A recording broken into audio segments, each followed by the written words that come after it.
여러분, 혹시 계단을 오를 때 다리가 후들거려서 차가운 쇠난간을 꽉 움켜쥐게 되신 적 있으신가요? 무릎이 덜덜 떨리고 가슴은 두근거리고 숨은 헐떡이면서 내가 이렇게까지 약해졌나 하는 생각에 가슴 한구석이 먹먹해지는 그 순간 말이에요. 저희 동네에 사는 68세 김어르신 이야기를 먼저 들려드릴게요. 불과 2달 전만 해도 김어르신은 장을 보러 갈 때마다 걱정이 앞섰다고 합니다. 장바구니를 들면 손에 힘이 빠져서 중간에 몇 번씩 내려놓아야 했고, 아파트 3층에 사는데 계단을 오를 때마다 2층에서 꼭 한 번은 쉬어야 했거든요. 숨이 턱까지 차오르는데 옆집 젊은 사람들은 뛰어 올라가더라고요. 나만 할머니가 된 것 같아서 속상했어요. 김 어르신이 제게 했던 말입니다. 그때 어르신 표정이 아직도 생생해요. 눈빛에는 서글픔과 두려움이 섞여 있었습니다. 나이가 들면 이런 거지 뭐하고 체념하면서도 한편으로는 이러다 정말 어디 넘어지는 건 아닐까 하는 불안이 가득했던 거죠. 그런데 작은 변화를 시작한 뒤로 김 어르신의 생활이 완전히 달라졌습니다. 그 변화는 거창한 게 아니었어요. 매일 아침 식탁에 닭가슴살 요리를 한 가지씩 올린 것, 딱 그것뿐이었습니다. 처음에는 이 나이에 무슨 닭가슴살이야. 젊은 사람들이 다이어트 할 때나 먹는 거지 하며 코웃음을 치셨답니다. 실제로 닭가슴살이라고 하면 헬스장에서 운동하는 젊은이들이 먹는 음식이라는 이미지가 강하잖아요. 하지만 며느리가 매일 아침 조금씩 챙겨주면서 어머님, 이거 드시면 힘이 나신대요라고 권하니 한번 먹어보자는 생각이 들었다고 합니다. 샐러드에 찢어 넣기도 하고 죽에 섞어 끓이기도 하고 간장에 졸여서 밥 반찬으로 내기도 했어요. 처음 일주일은 별 차이를 못 느꼈다고 합니다. 그런데 2주차에 접어들면서 뭔가 몸이 달라지는 느낌이 들기 시작했대요. 계단을 오르는데 숨이 덜 차더라고요. 그리고 장바구니를 들어도 예전보다 덜 힘들었어요. 처음엔 착각인가 싶었는데 3주차에 접어드니까 확실히 달라졌어요. 2층에서 쉬지 않고 3층까지 올라갔거든요. 한 달이 지난 뒤 김 어르신은 계단을 쉬지 않고 오르고 장바구니를 들어도 덜 힘들어하게 되었습니다. 무엇보다 표정이 밝아졌어요. 눈빛에 자신감이 생기고 걸을 때도 어깨가 펴지더라고요. 나도 할 수 있구나 하는 마음이 온몸에서 느껴졌습니다. 사실 이 이야기는 특정한 한 분의 사례에만 국한된 게 아닙니다. 나이가 들면서 누구나 겪을 수 있는 근육 감소를 막기 위해 단백질, 특히 닭가슴살이 얼마나 중요한지를 보여주는 대표적인 사례라고 할 수 있습니다. 김 어르신의 변화는 특별한 게 아니었어요. 그저 몸이 필요로 하는 영양소를 제때 채워준 것뿐이었습니다. 하지만 그 작은 실천이 삶의 질을 완전히 바꿔놓았습니다. 계단 오르기가 두렵지 않고 장 보러 가는 것이 부담스럽지 않고 무엇보다 나도 아직 할 수 있다는 자신감이 생긴 거죠. 여러분도 혹시 요즘 몸이 예전 같지 않다는 생각을 하고 계신가요? 계단을 오를 때 숨이 차고 물건을 들 때 힘이 빠지고 조금만 걸어도 다리가 후들거리나요? 그렇다면 오늘 이야기에 귀 기울여 주세요. 김 어르신처럼 여러분도 충분히 변할 수 있습니다. 지금부터 닭가슴살이 왜 시니어 건강에 그토록 중요한지, 어떻게 먹어야 효과적인지, 그리고 어떻게 하면 질리지 않고 꾸준히 먹을 수 있는지 차근차근 말씀드리겠습니다. 오늘 이야기가 끝날 때쯤이면 여러분도 나도 한번 해볼까? 하는 마음이 드실 거예요. 자, 그럼 시작해볼까요? 많은 분들이 나이가 들면 기운이 빠지는 건 당연하지라고 생각하세요. 아침에 일어날 때 몸이 묵직하고 조금만 걸어도 다리가 무거운 건 나이 탓이라고 여기시죠. 하지만 그 기운 빠짐의 정체는 사실 근육 감소증일 가능성이 큽니다. 근육 감소증, 의학 용어로는 사코페니아라고 부르는데요. 이건 단순히 근육이 조금 줄어드는 게 아니라 몸을 지탱하는 힘 자체가 무너지는 상태를 말합니다. 자료를 찾아보니 30세 이후부터는 매년 약 0.5에서 1%씩 근육이 줄어든다고 합니다. 한 해에 1%면 별것 아닌 것 같지만 10년이면 10%, 20년이면 20%가 사라지는 거예요. 문제는 50대 이후부터입니다. 이때부터는 근육 감소 속도가 훨씬 빨라집니다. 60대가 되면 매년 1에서 2%씩, 70대가 되면 연간 3%까지도 감소한다고 알려져 있습니다. 이렇게 10년이 지나면 전체 근육의 30% 이상이 사라질 수 있다는 거죠. 상상이 되시나요? 몸의 3분의 1에 해당하는 근육이 사라지는 겁니다. 근육이 줄어들면 단순히 힘이 없어지는 것에 그치지 않습니다. 걷는 속도가 느려지고 균형 감각이 떨어져 넘어질 확률이 높아집니다. 그리고 한번 넘어지면 골절로 이어질 가능성이 커지죠. 특히 고관절 골절은 시니어에게 치명적입니다. 한번 골절되면 회복이 어렵고 그 이후로 거동이 불편해져 삶의 질이 급격히 떨어지거든요. 제가 예전에 만났던 72세 박 어르신도 비슷한 경험을 하셨어요. 어느 날 화장실에 가다가 문턱에 걸려 넘어지셨는데 다행히 골절은 없었지만 그 뒤로 혼자 걷는 게 두려워지셨답니다. 또 넘어질까봐 무서워서 집 밖에 나가기가 싫더라고요라고 하시더라고요. 그때 어르신 목소리에 담긴 두려움이 아직도 기억에 남아 있습니다. 근육이 줄어들면 면역력도 떨어집니다. 근육은 단순히 움직임을 만드는 조직이 아니라 면역세포를 저장하고 에너지를 비축하는 창고 역할도 하거든요. 근육이 줄어들면 감기에도 쉽게 걸리고 작은 상처도 잘 낫지 않습니다. 병원에 입원하게 되면 회복 속도도 느려지죠. 또 하나 중요한 문제는 당뇨와의 연관성입니다. 근육은 우리 몸에서 가장 많은 당을 소비하는 조직입니다. 근육이 줄어들면 당을 처리할 곳이 사라지는 거예요. 그래서 혈당이 올라가고 결국 당뇨로 이어질 수 있습니다. 실제로 근육 감소증이 있는 분들은 당뇨 발병률이 2배 이상 높다는 연구 결과도 있습니다. 이렇게 근육이 줄어들면 연쇄적으로 여러 문제가 생깁니다.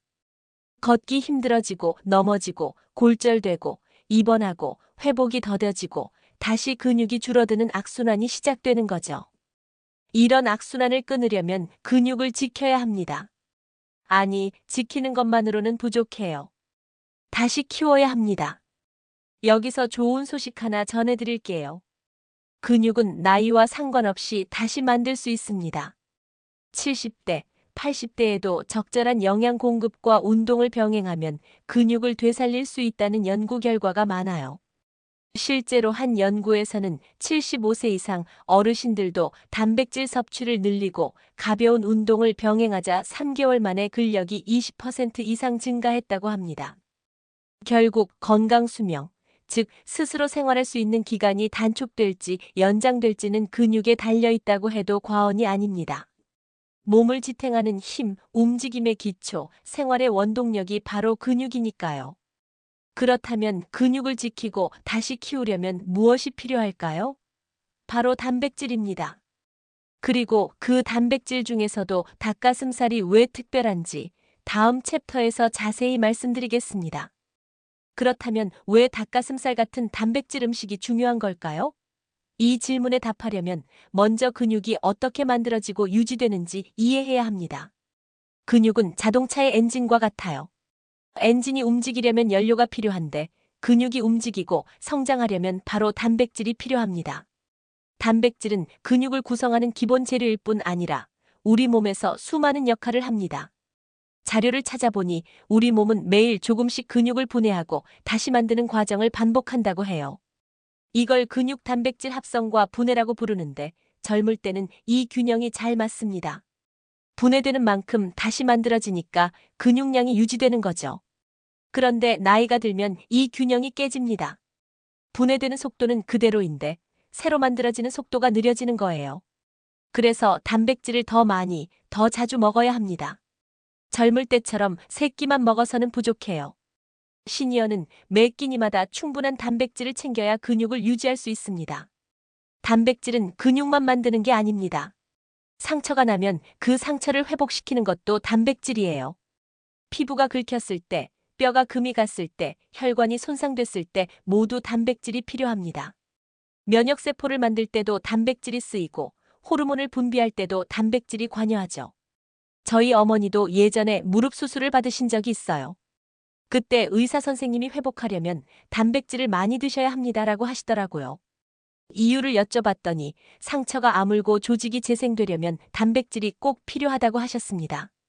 그때부터 저는 어머니 식단에 계란, 두부, 생선, 닭고기를 빠짐없이 넣었어요. 덕분에 회복이 빨랐고 의사 선생님도 놀라셨답니다. 단백질이 부족하면 어떻게 될까요? 몸은 일단 급한 곳부터 챙깁니다. 면역세포를 만들고 상처를 아물게 하고 호르몬을 분비하는데 단백질을 우선적으로 씁니다. 그리고 남는 게 없으면 근육을 만들지 못해요. 아니, 근육을 만들지 못하는 정도가 아니라 기존 근육을 분해해서 다른 곳에 쓰기 시작합니다. 이게 바로 악순환의 시작입니다. 단백질 섭취가 부족하면 근육이 줄어들고 근육이 줄어들면 기력이 떨어지고 기력이 떨어지면 식욕도 줄어들고 식욕이 줄어들면 단백질 섭취가 더 부족해지는 거죠. 이런 악순환에 빠지면 빠져나오기가 정말 어렵습니다. 그렇다면 하루에 얼마나 먹어야 할까요? 일반적으로 성인은 체중 1kg당 0.8g의 단백질이 필요하다고 알려져 있습니다. 하지만 시니어는 다릅니다. 나이가 들수록 단백질 흡수율이 떨어지고 근육 합성 효율도 낮아지기 때문에 더 많이 먹어야 해요. 전문가들은 시니어의 경우 체중 1kg당 1에서 1.2g 정도를 권장합니다. 예를 들어 체중이 60kg이라면 하루에 60에서 72g의 단백질이 필요한 거예요. 이걸 3끼로 나누면 한 끼에 20에서 24g 정도를 먹어야 합니다. 계란 한 개에 단백질이 약 6g 들어있으니까 한 끼에 계란 3개에서 4개 분량의 단백질을 먹어야 하는 거죠. 그런데 문제는 나이가 들면 입맛이 없어지고 씹고 삼키는 게 불편해진다는 겁니다. 그래서 먹기 쉽고 소화가 잘 되는 단백질 음식을 선택하는 게 중요합니다. 바로 여기서 닭가슴살이 빛을 발합니다. 닭가슴살은 단백질 함량이 높고 지방이 적고 소화가 잘 되고 조리법도 다양합니다. 게다가 가격도 저렴하고 구하기도 쉬워요. 이런 이유로 닭가슴살은 시니어에게 최고의 단백질 공급원이라고 할 수 있습니다.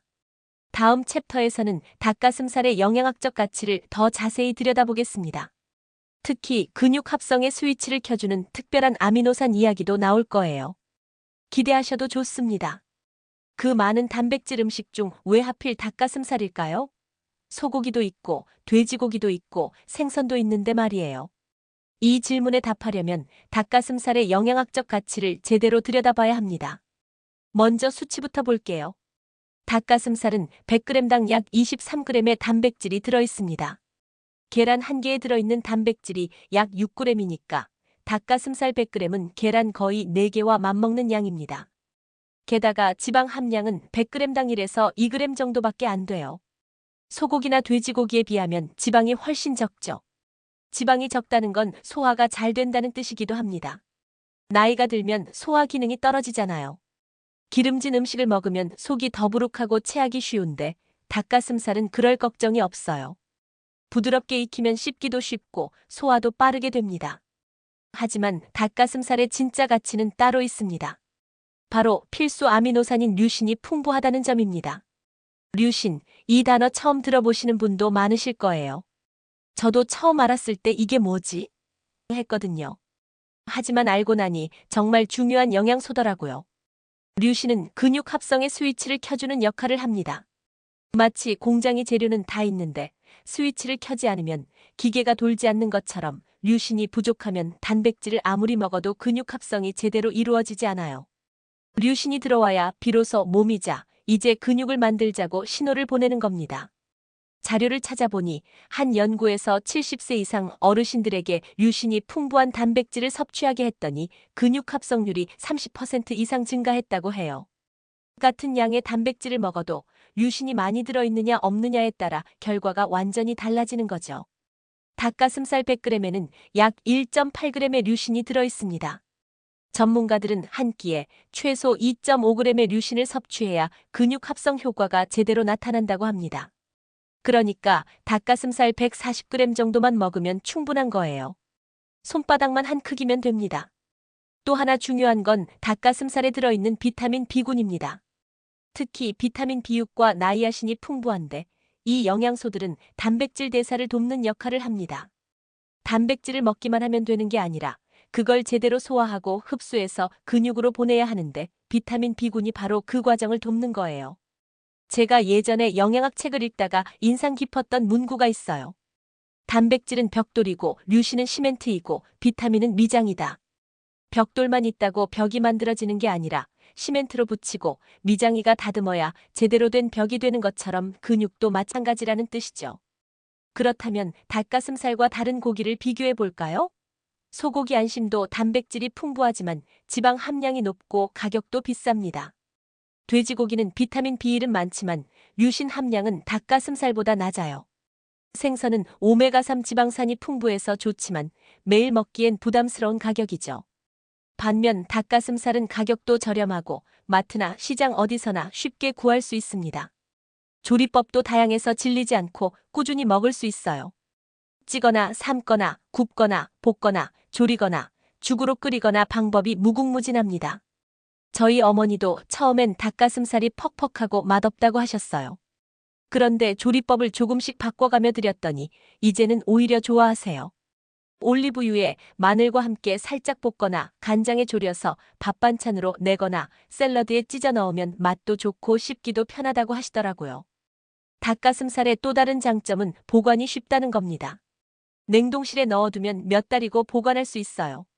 한꺼번에 사서 소분에 얼려두고 필요할 때마다 꺼내 쓰면 됩니다. 아침에 미리 꺼내 해동하면 저녁 식사 준비가 훨씬 간편해지죠. 마지막으로 닭가슴살은 알레르기 반응이 적습니다. 소고기나 돼지고기에 알레르기가 있는 분들도 닭고기는 괜찮은 경우가 많아요. 게다가 퓨린 함량도 낮아서 통풍이 있는 분들도 비교적 안심하고 드실 수 있습니다. 정리하면 닭가슴살은 단백질 함량이 높고 류신이 풍부하고 지방이 적고 소화가 잘 되고 가격이 저렴하고 구하기 쉽고 조리법이 다양하고 보관이 편리한 완벽한 단백질 공급원입니다. 시니어에게 이보다 더 좋은 음식을 찾기 어렵죠. 자, 그렇다면 이제 중요한 건 어떻게 먹느냐입니다. 다음 챕터에서는 닭가슴살을 꾸준히 질리지 않고 맛있게 먹는 방법을 구체적으로 알려드리겠습니다. 아무리 몸에 좋아도 맛이 없으면 계속 먹기 어렵습니다. 닭가슴살의 가장 큰 단점이 바로 이거예요. 퍽퍽하고 맛이 없다는 거죠. 실제로 많은 분들이 닭가슴살 하면 삶아서 먹는 이미지만 떠올리시는데 그렇게만 먹으면 일주일도 못 가서 질립니다. 하지만 조리법을 조금만 바꾸면 닭가슴살이 얼마나 맛있는 식재료인지 알게 되실 거예요. 저도 처음엔 몰랐어요. 그냥 삶아서 먹는 게 전부인 줄 알았죠. 그런데 여러 가지 방법을 시도해보니 매일 먹어도 질리지 않는 요리가 가능하더라고요. 첫 번째 방법은 샐러드에 곁들이는 겁니다. 닭가슴살을 삶아서 손으로 찢어 채소 위에 올려놓으면 그 자체로 훌륭한 한 끼 식사가 됩니다. 상추, 양배추, 토마토, 오이, 당근 같은 채소를 썰어서 접시에 담고 그 위에 찢은 닭가슴살을 올려요. 그리고 올리브유에 레몬즙을 섞은 드레싱을 뿌리면 상큼하고 깔끔한 맛이 납니다. 저희 어머니도 이 방법을 좋아하세요. 씹을 때마다 채소의 아삭함과 닭고기의 담백함이 어우러져서 좋다고 하시더라고요. 무엇보다 소화가 잘 된다고 합니다. 기름진 음식을 먹으면 속이 더부룩한데 샐러드는 가볍게 먹을 수 있으니까요. 두 번째 방법은 죽이나 스프로 활용하는 겁니다. 씹는 힘이 약한 분들께 특히 좋은 방법이에요. 닭가슴살을 잘게 다져서 쌀과 함께 끓이면 부드럽고 고소한 닭죽이 완성됩니다. 여기에 당근이나 버섯을 조금 넣으면 영양도 더 풍부해지죠. 죽을 끓일 때는 물 대신 닭 육수를 쓰면 훨씬 맛있어요. 닭가슴살을 삶은 물을 버리지 말고 그대로 쓰는 거예요. 거기에 쌀과 다진 닭고기를 넣고 약한 불에서 천천히 끓이면 구수하고 진한 맛이 납니다. 소금 간만 살짝 하면 되고 취향에 따라 참기름을 한 방울 떨어뜨려도 좋아요. 스프도 비슷합니다. 닭가슴살과 감자, 양파, 당근을 함께 끓여서 믹서에 갈면 크림 같은 스프가 완성돼요. 우유를 조금 넣으면 더 부드럽고 고소해집니다. 빵 한 조각과 함께 먹으면 훌륭한 브런치가 되죠. 세 번째 방법은 간장 조림입니다. 이건 밥 반찬으로 딱 좋아요. 닭가슴살을 한 입 크기로 썰어서 간장, 물엿, 마늘, 생강을 넣고 약한 불에 졸이면 윤기가 흐르는 조림이 완성됩니다. 여기에 대파나 고추를 넣으면 색감도 예쁘고 맛도 더 깊어져요. 조림의 장점은 만들어두면 며칠 동안 먹을 수 있다는 겁니다. 냉장고에 넣어두고 필요할 때마다 꺼내 드시면 돼요. 아침에 밥 한 그릇에 조림 몇 점, 김치 조금이면 간단하지만 든든한 식사가 됩니다. 네 번째는 채소와 함께 볶음입니다. 닭가슴살을 얇게 썰어서 파프리카, 양파, 브로콜리 같은 채소와 함께 볶으면 색감도 좋고 영양도 골고루 챙길 수 있어요. 올리브유에 마늘을 먼저 볶다가 닭가슴살을 넣고 익힌 뒤 채소를 넣고 재빨리 볶으면 됩니다. 볶음 요리의 핵심은 닭가슴살을 너무 오래 익히지 않는 거예요. 오래 익히면 퍽퍽해지거든요. 겉면만 살짝 익으면 바로 꺼내고 채소를 볶은 뒤 마지막에 다시 넣어 한 번만 더 뒤적이면 촉촉하고 부드럽게 완성됩니다. 다섯 번째는 쌈채소에 싸먹는 겁니다. 닭가슴살을 구워서 상추나 깻잎에 싸먹으면 고기 먹는 느낌이 나서 좋아요. 쌈장이나 된장을 곁들이면 더 맛있고요. 마늘, 고추, 쌈무를 함께 싸면 느끼하지 않고 개운합니다. 저희 집에서는 주말에 온 가족이 모이면 닭가슴살 구이를 자주 해요. 프라이팬에 기름을 살짝 두르고 소금, 후추만 뿌려 구운 뒤 먹기 좋은 크기로 썰어서 상추쌈으로 먹습니다. 아이들도 좋아하고 어른들도 부담 없이 드실 수 있어요. 여섯 번째는 카레나 찌개에 넣는 방법입니다. 닭가슴살을 큼직하게 썰어서 카레에 넣으면 담백하면서도 고소한 맛이 나요. 된장찌개나 김치찌개에 넣어도 좋습니다. 국물 요리에 넣으면 육수도 우러나고 고기도 부드럽게 익어서 일석이조죠. 일곱 번째는 전으로 부치는 겁니다. 닭가슴살을 얇게 점이거나 다져서 밀가루와 계란을 입혀 부치면 고소하고 바삭한 전이 됩니다. 명절이나 생일 같은 특별한 날 상에 올려도 손색이 없어요. 간장 양념장에 찍어 먹으면 더 맛있습니다. 여덟 번째는 샌드위치 속재료로 활용하는 겁니다. 닭가슴살을 삶아서 마요네즈, 양파, 오이와 버무려 빵 사이에 끼우면 간단한 샌드위치가 완성돼요. 아침 식사로 딱 좋죠. 우유 한 잔과 함께 먹으면 든든합니다. 이렇게 조리법을 바꿔가며 먹으면 닭가슴살이 전혀 지겹지 않습니다. 월요일은 샐러드, 화요일은 죽, 수요일은 조림, 목요일은 볶음, 금요일은 쌈, 토요일은 카레, 일요일은 전 이런 식으로 일주일 동안 다른 메뉴로 먹을 수 있어요. 중요한 건 너무 완벽하게 하려고 하지 않는 겁니다. 매일 새로운 요리를 해야 하고 부담 가지면 오히려 지쳐요. 간단하게, 부담 없이 오늘 땡기는 방법으로 먹으면 됩니다. 어제 샐러드 먹었는데 오늘도 먹고 싶으면 또 먹어도 돼요. 중요한 건 꾸준히 먹는 거니까요. 다음 챕터에서는 닭가슴살과 함께 먹으면 더욱 좋은 다른 식재료들을 소개해드리겠습니다. 영양의 시너지 효과를 극대화하는 조합들이에요. 기대하셔도 좋습니다. 닭가슴살만 먹는다고 해서 완벽하지는 않습니다. 아무리 좋은 음식이라도 한 가지만 먹으면 영양 불균형이 생길 수 있어요. 그래서 함께 먹으면 더 좋은 음식들을 알아두는 게 중요합니다. 영양학에서는 이걸 식품 시너지라고 부르는데 서로 도와가며 흡수율을 높이고 효과를 배가시키는 거죠. 첫 번째 조합은 달걀입니다. 닭가슴살에는 단백질과 류신이 풍부하지만 비타민 D는 부족해요. 반면 달걀에는 비타민 D가 풍부합니다. 비타민 D는 근육 합성을 돕고 뼈를 튼튼하게 하는 역할을 하죠. 그래서 닭가슴살과 달걀을 함께 먹으면 근육 건강에 더욱 좋습니다. 아침에 닭가슴살 샐러드 위에 삶은 달걀을 올려 먹거나 닭가슴살 볶음에 달걀 프라이를 곁들이면 완벽한 조합이 됩니다. 저희 어머니는 닭가슴살 죽을 끓일 때 마지막에 달걀을 풀어 넣으세요. 그러면 부드럽고 고소한 맛이 더해져서 더 맛있다고 하시더라고요. 두 번째 조합은 채소입니다. 특히 녹황색 채소가 좋아요. 시금치, 브로콜리, 당근, 파프리카 같은 채소에는 항산화 성분이 풍부합니다. 이 항산화 성분들은 운동이나 일상생활에서 생기는 근육 손상을 회복하는 데 도움을 줍니다. 또한 채소에 들어있는 섬유질은 소화를 돕고 포만감을 오래 유지시켜줍니다. 닭가슴살만 먹으면 배가 금방 꺼지는데 채소를 함께 먹으면 훨씬 오래 배부름을 느낄 수 있어요. 게다가 채소의 비타민과 미네랄은 단백질 대사를 원활하게 하는 역할도 합니다. 자료를 찾아보니 한 연구에서 단백질 식사와 함께 채소를 먹은 그룹이 단백질만 먹은 그룹보다 근육 합성률이 15% 높았다고 해요. 이유는 채소의 비타민C가 단백질 흡수를 돕기 때문입니다. 그러니까 닭가슴살 샐러드는 정말 완벽한 조합인 셈이죠. 세 번째 조합은 현미밥입니다. 많은 분들이 단백질만 먹으면 되는 거 아니야? 라고 생각하시는데 그렇지 않아요. 탄수화물도 중요합니다. 탄수화물은 단백질이 근육으로 잘 흡수되도록 돕는 역할을 합니다. 탄수화물을 먹으면 인슐린이 분비되는데 이 인슐린이 단백질을 근육 세포 안으로 밀어넣는 역할을 해요. 마치 문을 열어주는 열쇠 같은 거죠. 그래서 단백질만 먹는 것보다 탄수화물과 함께 먹는 게 훨씬 효과적입니다. 특히 현미밥은 백미보다 식이섬유가 풍부하고 비타민 B군도 많아서 단백질 대사에 도움이 됩니다. 닭가슴살 조림에 현미밥 한 공기면 영양학적으로 완벽한 식사가 되는 거예요. 저는 어머니께 항상 고기 먹을 때 밥도 꼭 드세요라고 말씀드립니다. 네 번째 조합은 버섯류입니다. 표고버섯, 새송이버섯, 느타리버섯 같은 버섯에는 비타민 D와 베타글루칸이 풍부해요. 비타민 D는 앞서 말씀드렸듯 근육 합성에 필요하고 베타글루칸은 면역력을 높이는 역할을 합니다.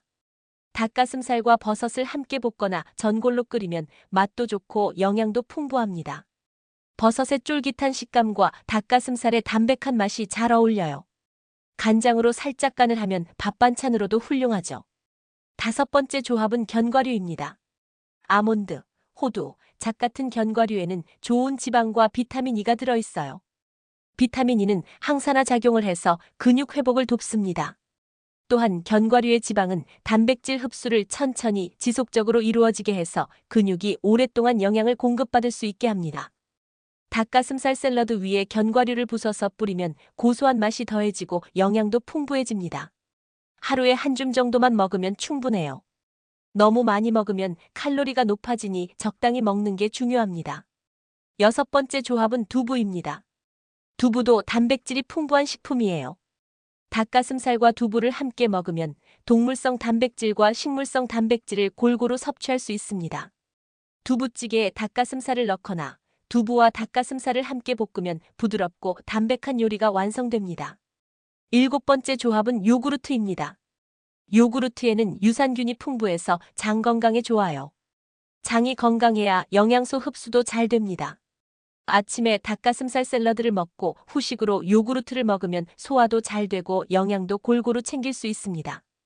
여덟 번째 조합은 감자와 고구마입니다. 이 두 식품은 탄수화물 공급원이면서도 칼륨이 풍부해요. 칼륨은 근육 수축에 필요한 미네랄입니다. 닭가슴살과 감자를 함께 쪄서 먹거나 고구마와 닭가슴살을 오븐에 구워 먹으면 간단하면서도 영양가 높은 식사가 됩니다. 이렇게 닭가슴살과 다른 식재료를 조합하면 영양의 시너지 효과를 극대화할 수 있습니다. 중요한 건 한 가지만 고집하지 않는 거예요.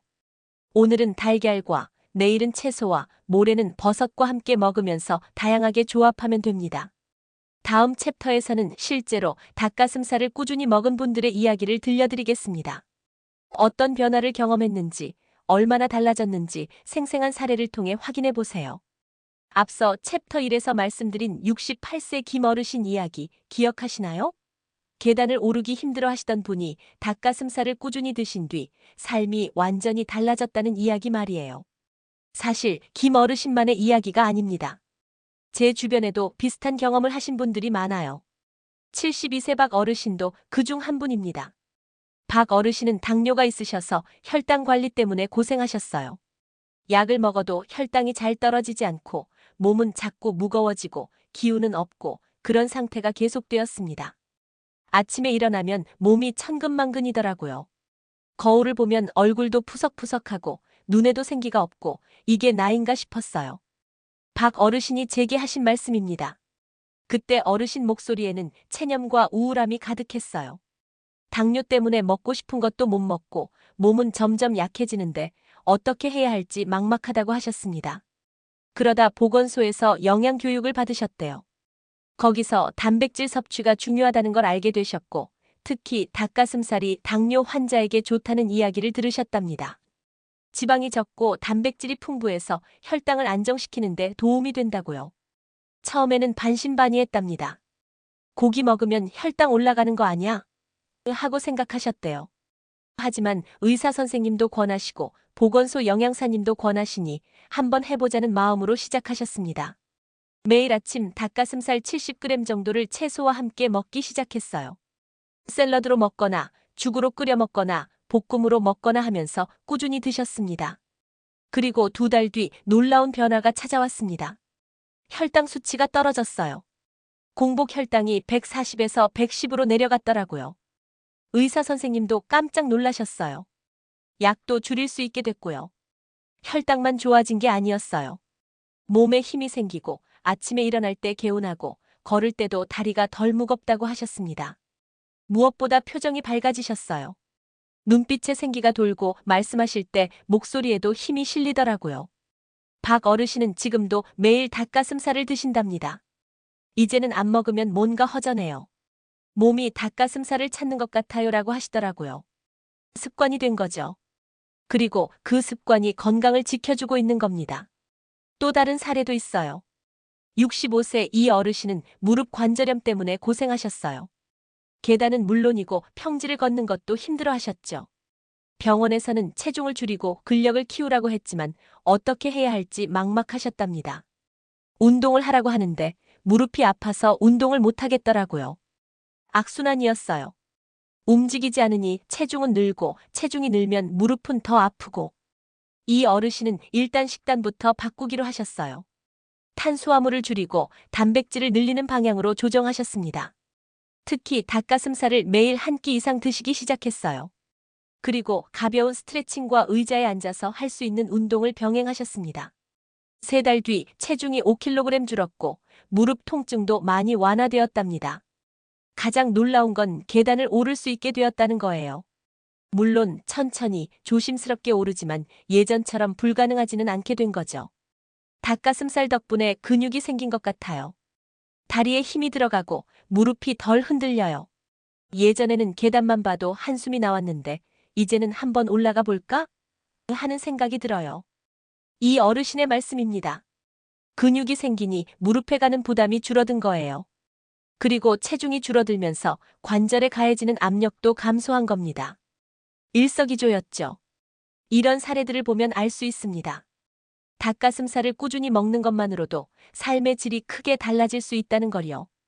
계단을 오르는 속도가 빨라지고 장바구니를 들어도 덜 힘들고 혈당이 안정되고 무릎 통증이 줄어들고 이 모든 변화가 근육에서 시작됩니다. 물론 개인차는 있습니다. 어떤 분은 2주 만에 변화를 느끼고 어떤 분은 2달이 걸립니다. 중요한 건 꾸준히 하는 거예요. 하루 이틀 먹고 별로 안 달라지네 하고 포기하면 아무 소용이 없습니다. 근육은 하루아침에 만들어지지 않아요. 매일 조금씩 쌓이는 겁니다. 벽돌을 하나씩 쌓아 집을 짓듯이 단백질을 하루하루 먹으면서 근육을 쌓아가는 거죠. 그렇게 1달, 2달이 지나면 어느 순간 나 달라졌네 하고 느끼게 됩니다. 그리고 그 느낌은 숫자로 표현할 수 없는 기쁨을 줍니다. 계단을 쉬지 않고 올랐을 때의 뿌듯함, 장바구니를 들어도 덜 힘들 때의 안도감, 나도 할 수 있구나 하는 자신감, 이런 감정들이 삶을 풍요롭게 만듭니다. 다음 챕터에서는 오늘까지 말씀드린 모든 내용을 정리하고 오늘부터 바로 실천할 수 있는 구체적인 행동 방법을 알려드리겠습니다. 마지막까지 함께 해주세요. 자, 이제 마지막 챕터입니다. 오늘 말씀드린 내용을 간단히 정리하면서 여러분이 오늘부터 바로 실천할 수 있는 방법을 알려드리겠습니다. 첫째, 근육 감소증은 나이가 들수록 누구에게나 찾아오는 문제입니다. 30세 이후부터 매년 조금씩 근육이 줄어들고 50대 이후에는 그 속도가 더 빨라집니다. 70대가 되면 연간 3%까지 감소할 수 있죠. 하지만 이건 막을 수 없는 운명이 아닙니다. 적절한 영양 공급과 생활 습관으로 충분히 막을 수 있고 되돌릴 수도 있어요. 둘째, 근육을 지키는 핵심은 단백질입니다. 특히 닭가슴살은 시니어에게 최고의 단백질 공급원이에요. 100g당 23g의 단백질이 들어있고 지방은 적고 소화가 잘 되고 가격도 저렴하고 구하기도 쉽습니다. 무엇보다 근육 합성의 스위치를 켜주는 류신이 풍부하다는 게 가장 큰 장점이죠. 셋째, 닭가슴살은 다양한 방법으로 먹을 수 있습니다. 샐러드, 죽, 스프, 조림, 볶음, 쌈, 카레, 전, 샌드위치 등 조리법이 무궁무진해요. 매일 같은 방법으로 먹으면 질리지만 방법을 바꿔가며 먹으면 전혀 지겹지 않습니다. 중요한 건 완벽하게 하려고 하지 말고 부담 없이 오늘 땡기는 방법으로 먹는 거예요. 넷째, 닭가슴살과 다른 식재료를 조합하면 영양의 시너지 효과를 극대화할 수 있습니다. 달걀, 채소, 현미밥, 버섯, 견과류, 두부, 요구르트, 감자, 고구마 등과 함께 먹으면 단백질 흡수율도 높아지고 영양도 골고루 챙길 수 있어요. 다섯째, 작은 실천이 모여 내일의 건강을 바꿉니다. 김 어르신, 박 어르신, 이 어르신처럼 닭가슴살을 꾸준히 드신 분들은 모두 삶의 질이 크게 달라졌어요. 계단을 오르는 게 쉬워지고 장바구니를 들어도 덜 힘들고 혈당이 안정되고 무릎 통증이 줄어들고 무엇보다 나도 할 수 있구나 하는 자신감이 생겼습니다. 그렇다면 이제 구체적으로 어떻게 시작할까요? 오늘부터 바로 실천할 수 있는 3단계 방법을 알려드릴게요. 1단계, 마트나 시장에 가서 닭가슴살을 사세요. 처음에는 500g 정도만 사서 시작하면 됩니다. 냉장고에 넣어두고 하루에 100g씩 먹으면 5일 동안 먹을 수 있어요. 부담스럽지 않죠? 2단계, 가장 간단한 조리법부터 시작하세요. 처음부터 복잡한 요리를 하려고 하면 부담스러워서 포기하기 쉬워요. 일단 삶아서 샐러드에 올려 먹는 것부터 시작해보세요. 물에 소금 조금 넣고 15분 정도 삶으면 끝입니다. 찢어서 채소 위에 올리고 올리브유에 레몬즙 섞은 드레싱을 뿌리면 완성이에요. 3단계, 매일 기록하세요. 수첩이나 달력에 닭가슴살을 먹은 날에 체크 표시를 하는 겁니다. 이게 생각보다 중요해요. 눈으로 보면서 나 일주일 동안 매일 먹었네 하는 성취감을 느낄 수 있거든요. 그 성취감이 다음날 실천하는 동기가 됩니다. 그리고 한 가지 더 팁을 드릴게요. 혼자 하기 어려우면 가족이나 친구와 함께 하세요. 우리 한 달 동안 매일 닭가슴살 먹고 얼마나 달라지는지 확인해 보자고 약속하는 거예요. 서로 응원하고 레시피도 공유하고 변화를 함께 나누면 훨씬 재미있고 꾸준히 할 수 있습니다. 저희 어머니도 처음엔 혼자 시작하셨는데 이웃 어르신들께 이야기하니까 다들 관심을 보이시더라고요. 그래서 지금은 세 분이 함께 닭가슴살 먹기 챌린지를 하고 계세요. 일주일에 한 번씩 모여서 각자 만든 요리를 나눠 먹으면서 이번 주는 이런 변화가 있었어요라고 이야기를 나누신답니다. 보기 좋더라고요. 여러분, 오늘 저녁 식탁에 닭가슴살 요리를 하나 올려보시는 건 어떨까요? 거창하게 생각하지 마세요. 그냥 삶아서 소금 살짝 뿌려 먹는 것만으로도 충분합니다. 중요한 건 오늘 시작하는 거예요. 오늘부터 근육 지키기를 시작합니다. 이 한 문장을 마음속으로 되뇌어 보세요. 그리고 실천에 옮기세요. 한 달 뒤 여러분도 김 어르신처럼 나 달라졌네 라고 느끼게 될 겁니다. 계단을 오를 때 숨이 덜 차고 장바구니를 들어도 덜 힘들고 거울을 볼 때 눈빛에 생기가 도는 걸 발견하게 될 거예요. 그 변화는 거창하지 않을 수 있어요. 하지만 분명히 느껴질 겁니다. 몸이 가벼워지고 움직임이 편해지고 무엇보다 나도 할 수 있구나 하는 자신감이 생길 거예요. 그 자신감이 여러분의 하루하루를 더 밝고 활기차게 만들어줄 겁니다. 오늘 이야기가 여러분께 작은 희망이 되었으면 좋겠습니다. 나이가 들어도 우리는 충분히 건강할 수 있고 활기찰 수 있고 행복할 수 있어요. 그 시작이 바로 근육을 지키는 것이고 그 방법이 바로 닭가슴살을 꾸준히 먹는 겁니다. 마지막으로 부탁 하나 드릴게요. 오늘 이야기를 가족과 나눠보세요. 자녀분들께, 손주들에게, 이웃 어르신들께 나 오늘 이런 이야기 들었는데 정말 도움이 되더라고 말씀해주세요. 그리고 댓글로 여러분의 경험도 남겨주세요. 나는 이렇게 먹고 있어요. 이런 변화가 있었어요. 같은 이야기를 나누면 다른 분들께도 큰 힘이 됩니다. 건강은 혼자 지키는 게 아니라 함께 지키는 거예요. 서로 응원하고 격려하고 정보를 나누면서 우리 모두 더 건강하고 행복한 노년을 만들어갈 수 있습니다. 오늘도 영상 끝까지 봐주셔서 정말 감사합니다. 여러분의 건강한 내일을 진심으로 응원합니다. 구독과 좋아요도 잊지 말아주시고요. 다음에 또 유익한 이야기로 찾아뵙겠습니다.